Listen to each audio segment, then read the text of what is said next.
Now that Nevada is on the schedule, what's your reaction? I think it's a good game. They've won 5 in a row, I believe. Is that right, Chris? 5 in a row. And we've coached against Steve quite a bit over time, coached against his top assistant Noodles, known him a long time as well. And so, yeah, it'll be a good game. They're big. I mean, they're really big. I mean, they play 2 7-footers at the same time a lot and have big wings. And so it'll be a little different than what we had most of our games that we played, where we played against small and basically 4s that played 5s and 3s that played 4 and 2s that played 3s. This is going to be, legitimate sizes for their respective positions. Does that mean Dave faces a tough test?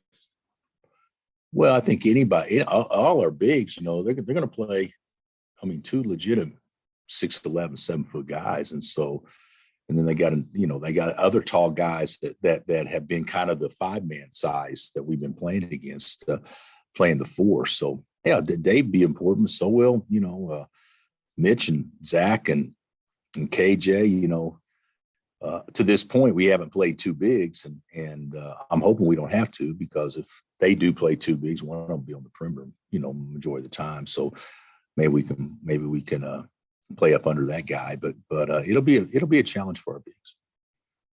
Bill, you have 2 wings that are playing really, really good, and their shooting percentage is just crazy. And CB's at 62 or 3%, which is high.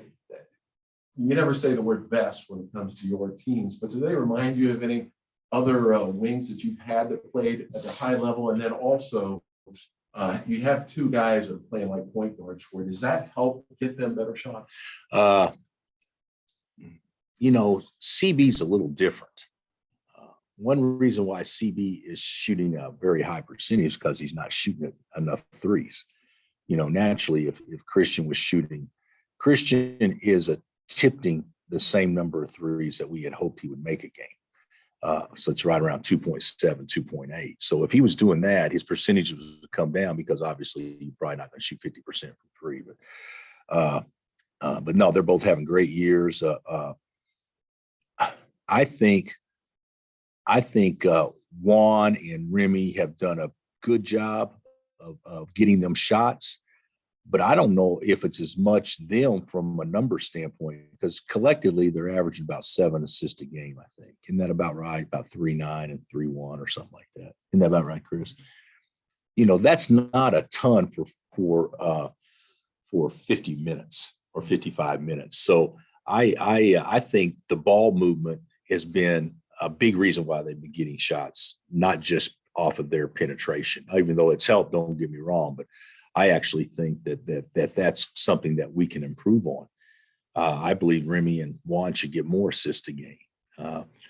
Sometimes it's hard to get as many assists a game when you don't throw it to a big guy. That's the easiest way to get an assist, throw it to a big guy and have him bounce it once and get a basket. And we haven't scored as much inside this year, but I think that they certainly contributed to their success on shot selection. But I think ball movement by everybody's probably helped just as much as anything. As far as that duo of wings, is there another duo of wings that you've had in your time at KU that you think kind of rivals how good those 2 have been so far? Well, it's a little bit different. Yeah, there's been others. I don't know that we've had 2 play at the same time. It's off to a better start. But we used to play 2 bigs. So when you play 2 bigs, there's one less wing that you can have out there, so to speak. So since we started playing 4 guards, these guys are really good, but Josh and Svi were pretty good too. There's been some more that were really good also, but it's a little bit harder to make a comparison, because we usually play 2 little guards, a wing, and 2 bigs, and we haven't had the opportunity to play 2 wings very often. So they've probably been the 2 best true wings that we played. With maybe together since I've been here. How much do the cancellations and just kind of all this craziness that's happening with your schedule right now, how much does that hurt your progress and development of the team doing what it typically does? You know what, Matt? I don't know. Sean's done a great job on staying on top of that, and hopefully we'll have another announcement real soon on another game Saturday. not yet, obviously, I don't know that it's hurt our progress. We probably have worried more about ourselves, which is probably should help our progress, and we have opponents because we haven't known who we're going to play. So maybe that helps a little bit. But as far as, not playing the Colorado game, we needed to play a road game that was hard, that we'd have to grind and, have a crowd involved and knowing how to, take the crowd out of the game and that kind of stuff. We haven't had that yet because at St. John's, it didn't ever become that situation. So the next road game that we play will be our first really true road game. And I was hoping we get one in before the league play, but that's not going to happen. But that may have hurt some. I don't know, but I don't think it's been a deterrent. Do you think you'll play Saturday? Yeah, I think we'll play Saturday, but I don't know that for a fact. But I mean, we're working on it. So Will it be non-con? The way it looks right now, and I think I can speak definitely on this. Saturday's game will be a non-conference game. That game isn't going to be replaced with another conference team. So it will be a non-conference game if we get a game on Saturday, and I think that's a very strong possibility. You said on your show, Stephen, that Boston might want to play. No, they're out. They're out. I said that that was a talk that we had, but then they were eliminated themselves. So yeah, they're out. I asked Ochai if he gave a New Year's resolution to the team, what would it be? He said defensive intensity. Do you agree with that? Would you add to it at all? Well, I told them, we can't control a lot of things about this year. You can't control health, you can't control exposures, you can't control a lot of different things, but you can control being in a stance, you can control competing on that end, you can control hitting somebody every time the ball's shot, you can control certain things that we haven't done. So I think if Oach said that, that would probably be the right thing. Our defensive stats are misleading though. Our defensive stats are poor, but the biggest reason why they're poor is because of pace of play. Whenever you play faster and have more possessions a game, you give up more points. How many points you give up 4 out of 5 times doesn't have anything to do with how good you defend, in my opinion. Because if you play fast, there's more possessions, you're going to give up more points. If you play slow, less possession, you give up less points. It's not that complicated. And when you play fast, the game gets looser. Every coach will tell you this. When the game gets looser, the end that's most affected is the defensive end. It's the same, in football. I hadn't thought this through. I'm just talking off the cuff. But in football, you huddle up every play. So everybody's fresh, everybody's set, everybody knows that this is our coverage, this is what we're trying to do. In basketball, when it gets going like that, there's no control. There's broken floor plays, there's bigs guarding littles, there's littles guarding bigs, there's bad matchups, there's a lot of things that happen, which good defensive teams obviously are able to play through and adjust with that and all those things.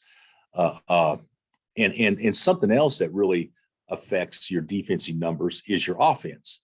If you throw turn it over, which we have done, we haven't turned the ball over much this year. I don't know if you guys noticed that, but when we do, it's for layups.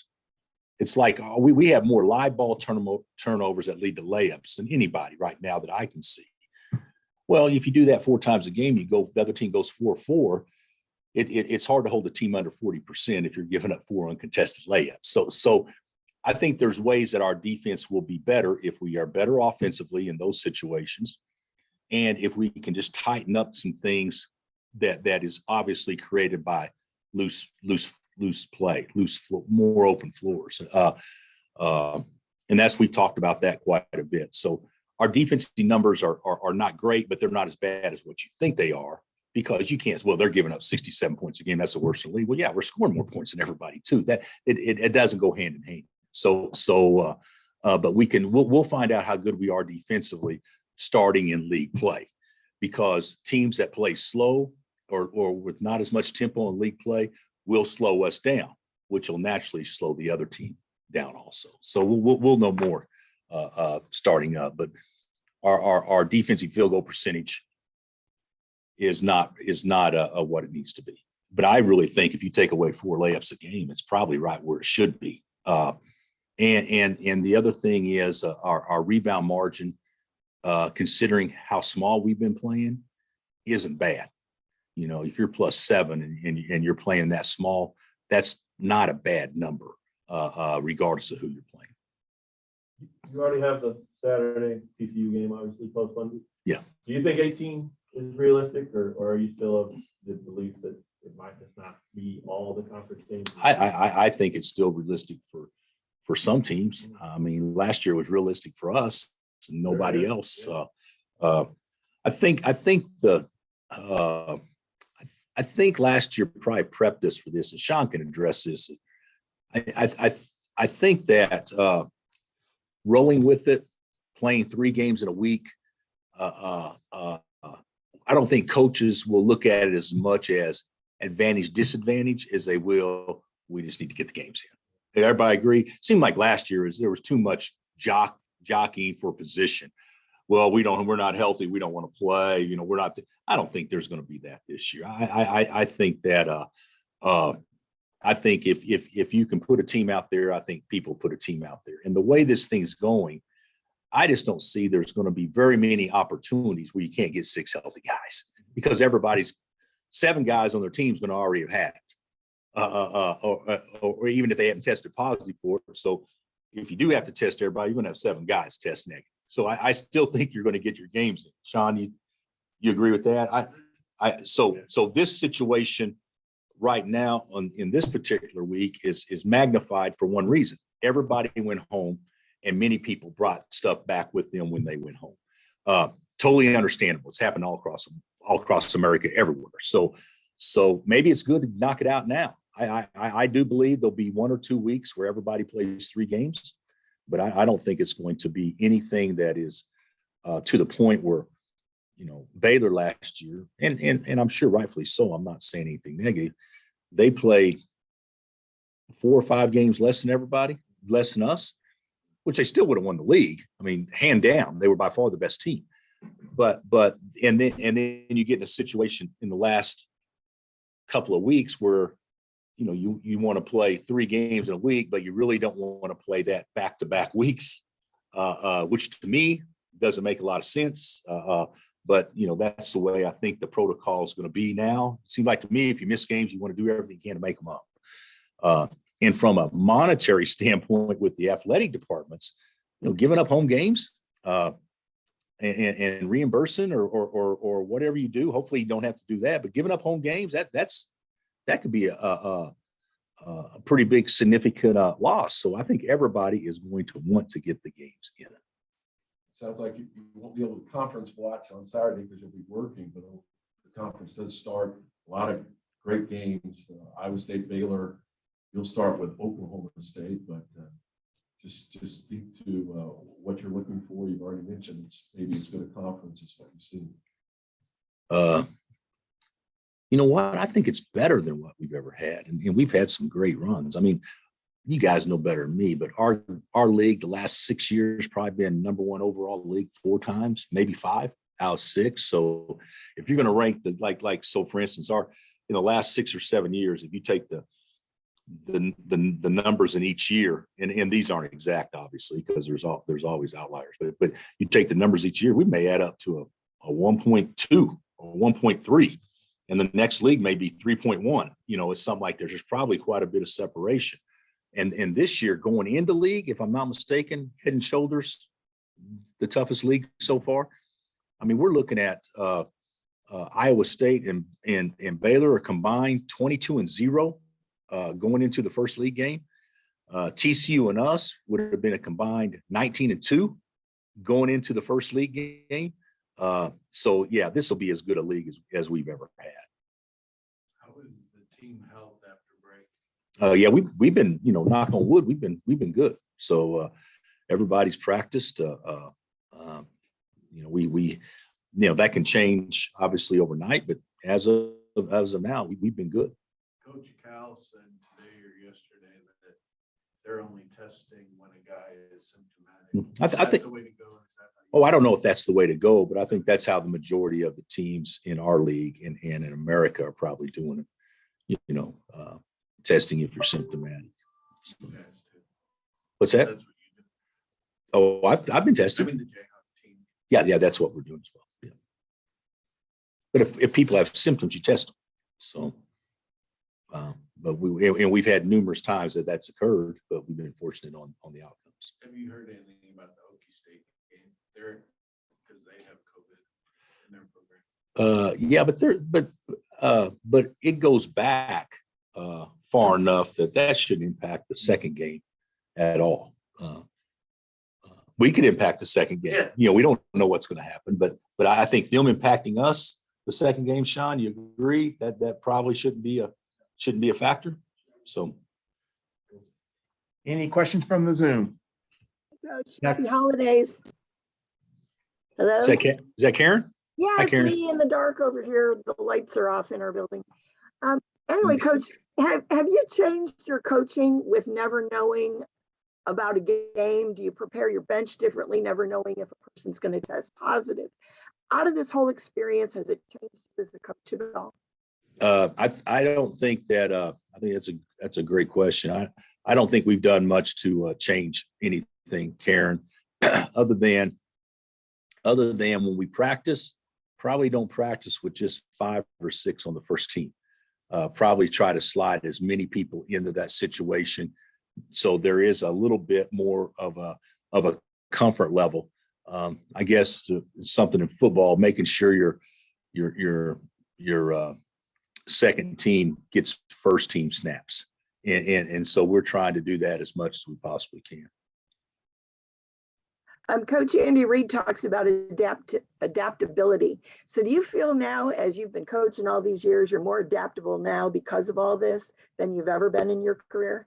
All these years, thanks so much, Karen. For Well, hey, that. I'm older than you now. I can say that. I don't know.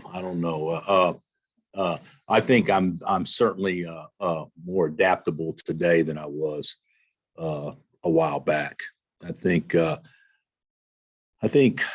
coaches and maybe football coaches are different than basketball coaches, but when you're dealing probably with 100 athletes or 80 athletes, everything is punctuated probably because it has to be that way because you're dealing with so many. And with basketball, it's not quite that way. So we're probably a little bit more flexible in how we can adjust and do things as what football coaches probably are. Hey, Coach, Sam Lance with 24/7 Sports. Do you have any sort of update on Bobby Pettiford and his abdominal strain? The update is he's still doing the same thing, which is almost nothing right now. He's doing spot shooting and very little things like that. But supposedly it's got to run its course before we can really test that. And as of now, we still got a couple of weeks probably to go before we'll know if we can put him out there and have him be, pretty much pain-free. I also wanted to ask you about your young big men, KJ Adams and Zach Clements, and in what ways have you seen them progressing so far this year? Well, I think Zach is coming fast. His hands are good. He's strength away, so let's not get too carried away. But the floor is more stretched with him in the game. I think we've been better offensively in practice many days with him in the game just because it opens up other things for people that are pretty good at driving the ball and those sorts of things. I think KJ has kind of emerged as maybe our second best defender behind Juan. I like where he is. He's offensively, he's I don't want to say behind because there's some things he does actually as well as anybody else on the team as far as moving the ball and driving a pass and those sorts of things. But we probably have more confidence in KJ at this juncture defensively than offensively, and probably more with Zach offensively than defensively, to be candid. But they're both going to be really good players, really good. To begin your tenure, you played Nevada 3 times. What do you remember about that series against Trent Johnson and Coach Fox? Well, if I'm not mistaken, what did we go 1-2? Yeah. So they beat us twice. When we played them out there the first time, we got, I think the final score was only like 13, but it felt like 20, 25. That was the last game before Christmas. And I remember calling all the families after we got back and, dreading so much to talk to them just because we were so bad in the last game. And then everybody said, "Oh, come on, coach, it's Christmas," so kind of got past that. But I definitely remember sitting in the car making all those calls. And then the second, I can't remember the second time we played them. Was that Fazekas or is that the? Fazekas played, but you guys beat them by 30 here. Yeah, beat them pretty good here. And then they came back and Fazekas had 35. And I think it was 35 on the nose, if I'm not mistaken. They beat us on the last possession. So that's one of our 15 losses in the building. And they played great. So our first year we played them, they had an NBA player named Kurt Snyder that was terrific. I mean, they were really good. We were in the same regional, and Georgia Tech beat them in a good game in the Sweet 16, and we beat UAB in the Sweet 16. And so we missed each other in the tournament. But yeah, they've had a good program and a good run. And Dave had to go back as a freshman when maybe, I think after the game, you said it'd been nicer if they waited to bring Paget back. Yeah, I don't know. I can't remember 19 years ago, but Remember Dave Paget? yeah, I remember Dave Paget. He played here, made a big basket against Missouri. So yeah, Dave was great. But yeah, that was, I'm sure that was a deal that Roy had worked out with the Paget family. If you pick us, we'll go out there and play a game with anticipation that he probably wasn't going to be a 4-year guy. So that's done sometimes in recruiting. All right, Coach, thank you. Okay, guys. Thanks, Phil.